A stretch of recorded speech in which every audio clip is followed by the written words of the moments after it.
Il existe en Amérique du Sud un petit pays, fier de ses traditions et réputé pour sa douceur de vivre.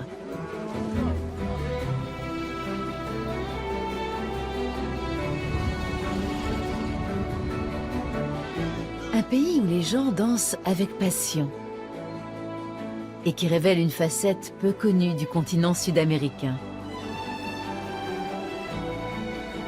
L'Uruguay.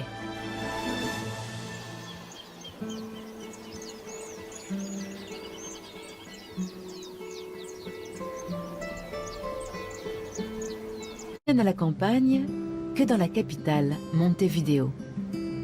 Avec 1 400 000 habitants, c'est l'unique métropole du pays. La ville se distingue par de nombreux bâtiments art déco. Tel le Palacio Salvo. D'une hauteur d'une centaine de mètres, il était au début du XXe siècle l'immeuble le plus élevé d'Amérique du Sud.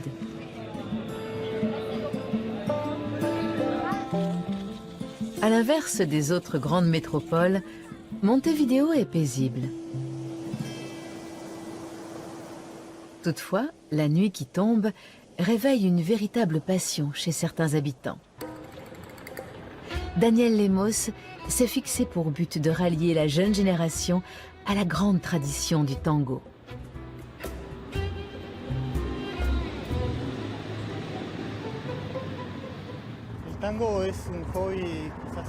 Le tango occupe une grande partie de mon temps. J'attends avec impatience le soir pour pouvoir aller danser. Cette nuit est magnifique et j'espère que beaucoup de gens viendront participer à notre milonga clandestina. Ces soirées sont clandestines dans la mesure où elles se font sans autorisation municipale.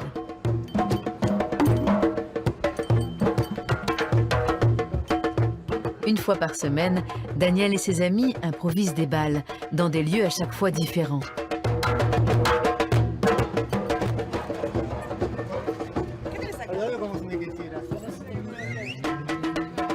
Ils veulent remettre le tango au goût du jour. La soirée commence vers 22 h.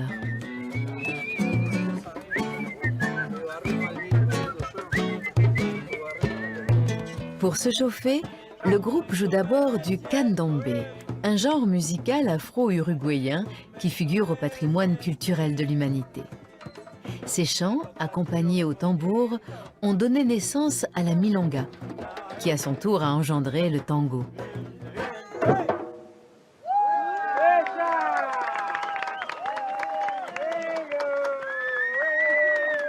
Et la soirée dansante commence en plein centre de la vieille ville de Montevideo.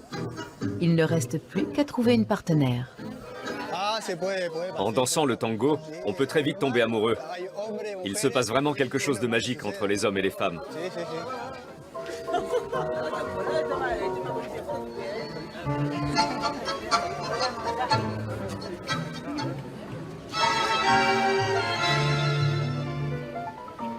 Vers minuit, sur la Plaza de las Bombillas, de plus en plus de couples se lancent sur la piste.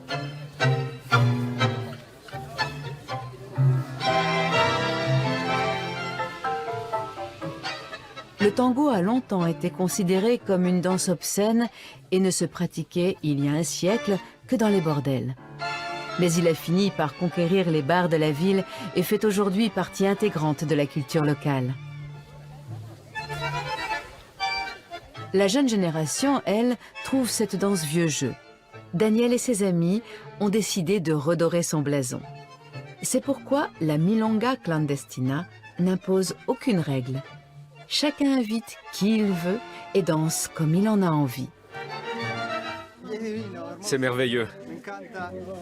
C'est difficile à exprimer avec des mots. Il faut le vivre. Quant à savoir si le tango est né en Argentine ou en Uruguay, les avis sont partagés.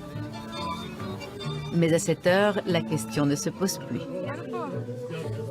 C'est délicieux de se sentir traversé par la musique et de ne faire qu'un avec son partenaire. 5 heures plus tard, vers 3 h du matin, la piste de danse ne désemplit pas. Je suis très fier d'avoir eu cette initiative avec quelques amis. On est de plus en plus nombreux. On a réussi à lancer un mouvement. Et ça me fait très plaisir.